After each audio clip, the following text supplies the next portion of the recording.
Okay.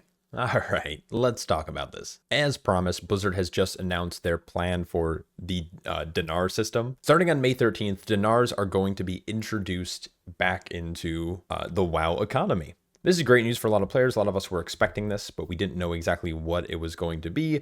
It was originally on the Renown track, and then Blizzard randomly removed it, and then didn't really say anything, so we've been questioning them basically ever since. They said they're going to give us news this week, and we finally have it. So let's talk about it, because it seems like not a lot of players are too happy, but I want to give my thoughts in this video. I want to talk about exactly what's going on, and just kind of give you an update. So they are calling this the Season 2 Turbo Boost.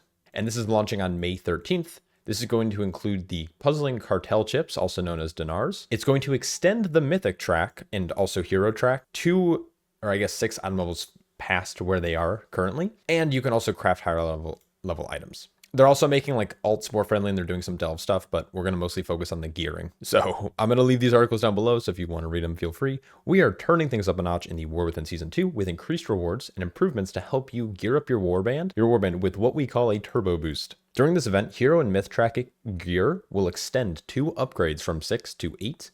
The cap for crests is lifted, and the Valor Stones become Warbound transferable for the remainder of the season. Mythic plus drop rates for Warband gear, Warband gear, are also being doubled.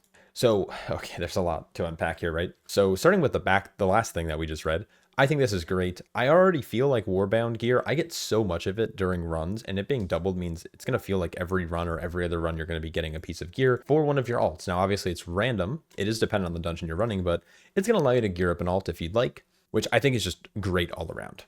I also think them making Valor Stones Warbound transferable is really good. I have a couple of characters that have been sitting at Valor Stone cap for a couple weeks now, and I have some characters that are just like super dry. So making Valor Stones Warbound transferable, at least for the season, is a small band-aid fix. Crest cap being lifted is also good. It means that you can actually run more than, for some people, like 4.5, 5 keys and be capped. You could just run infinitely and then have crests to craft gear, to obviously upgrade on the new track. Them lifting the cap, but then also making it so you can still upgrade gear is really good. Because normally what happened in previous seasons, when we got to this point in the season, the cap being lifted didn't matter for the majority of people. It mattered for some, or maybe it mattered for a week or two, but then it became completely irrelevant. You can make the argument that it kind of becomes irrelevant, but at least you can spend all of these crests on upgrading your gear. So let's kind of talk about this. So take up the new weekly quest to defeat 4 raid bosses in Liberation of Undermine, earning 1 puzzling cartel chip per week with a maximum of 6 cartel chips per character. So here's another article that just kind of goes over it really quickly. Basically, we're going to earn this currency that's going to sit in our bags, taking up a bag slot, and this is your first one you're going to be able to get is going to be on the May 13th, and then every week after that. And then the vendor, since it's going to require 3 of these chips to purchase 1 item, you can then purchase it from said vendor. Now, here's the kicker. It requires you to kill the boss you want to purchase it from on that difficulty at least once, meaning that you need to currently be raiding. This is truly bad luck protection. This isn't just something that people can log in after not playing for the first 8 weeks or whatever, or you don't raid at all and just go and buy Mythic Gallywix gear or Mythic Mugsy gear or Mythic One-Armed Bandit gear, or even earlier bosses if you're just not raiding in general. This is going to have a lot of people with their panties in a twist. We have grown to love the Dinar system for what it's become. Back when it was introduced in Shadowlands, it was a way to pretty much buy any gear you wanted. And then again in Dragonflight, because we didn't have a 4th season, I guess, for the most part, we were able to buy really all the gear we all wanted. And beyond just being able to buy gear we wanted, we were also able to buy, like transmog even from previous raid tiers. Like we were able to buy everything we could possibly dream of. Obviously, that's a little bit different because it was outside of like a normal season. It was an awakened season. So this is our 3rd time that we're seeing the Dinar system kind of come into play. And we have these set expectations that it's going to be, I don't raid, or I don't have time to raid, or, whatever it might be. But basically, I don't raid, or I've gotten really unlucky. I've killed this boss only, or maybe my guild is a kind of last minute cutting edge guild where we don't kill, Queen Ansarak, or we don't kill Razagath, or we don't kill Sarkareth until the last week of the season.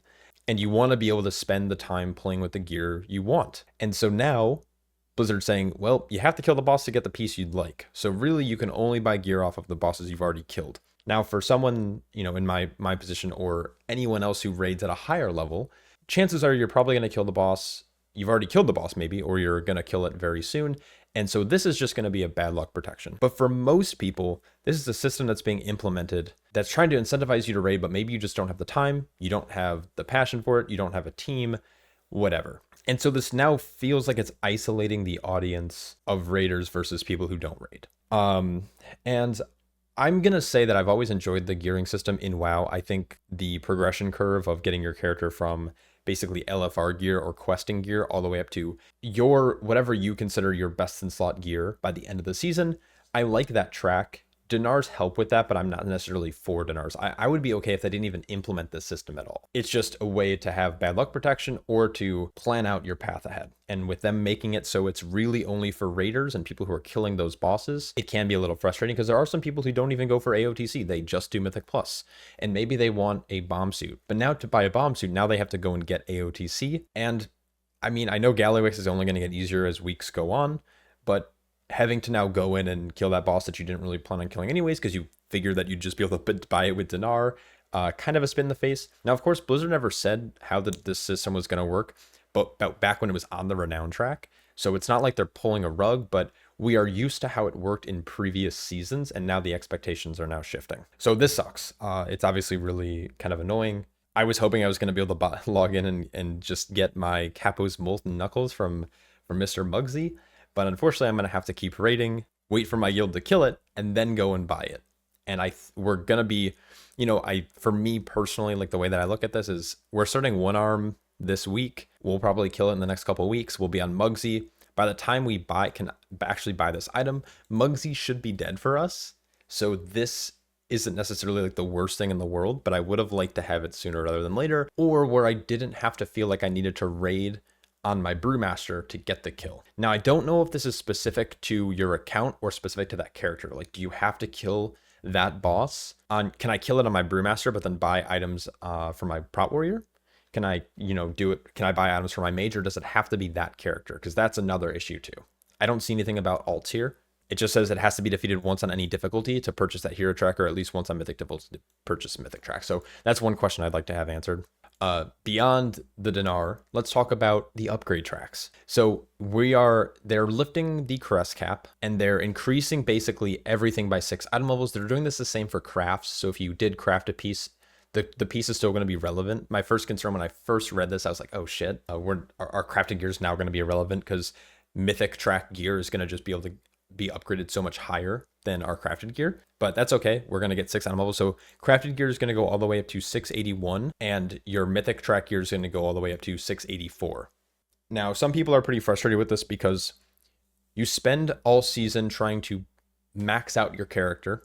The crest cap being removed isn't the issue. I think the fact that they're also making it be like, hey, you worked all season. You feel like your character's at the point where, there's no upgrades left for you. But now you need to log in and, spend the time doing our content to, improve your gear randomly. I think for players who like playing the game and aren't seasonal, I think this is actually not a bad system. It gives us a bone to chase. Like, I like this. When I saw that the crest cap or the upgrade track is being increased, I'm like, hell yeah, that means I can keep progressing the character that I really like. There's a point in a season where, I have the IO that I have. I am at the item level, which is, for me, it's always going to be like pretty much at the max. Like, I want to get my character as strong as possible. And now, or what normally happens is, okay, I get bored. So I maybe start working on alts, or I somewhat like pull back on playing altogether. But now I get to keep playing, which I personally, it sounds sarcastic, I really like playing this game. I'm very excited for this. But I know that not a lot of people are, because they felt like their characters are getting to the point where they're done, but now they feel like they're going to need to come back to play, which I think is Blizzard's intended goal with all of this. They want you to come back. They want you to try the raid. They want you to have to do more keys. They want to keep player retention active. They want to reward people for staying around instead of playing it extremely seasonal. So I'm not sure how people feel about this. I'm personally excited, but I just pulled up Twitter, or X, the everything app, and I saw a lot of people fairly upset that they have no interest in playing anymore. It's also Twitter, to be fair, but people are going to like take a break. People are done. People feel like they're being scammed. So let me know what your thoughts are down below. I'm going to leave these articles downstairs as well, so you can check them out for yourself if you'd like to kind of read exactly what Blizzard's verbatim is on this, as well as what WoWhead has summarized. So there are upgrades that are coming for our characters, but it's coming at a cost. You have to do more keys. You have to raid, these kind of things. Anyways, I hope you guys enjoyed this little breakdown. Obviously, let me know your thoughts, and I will catch you all in the next one. Peace.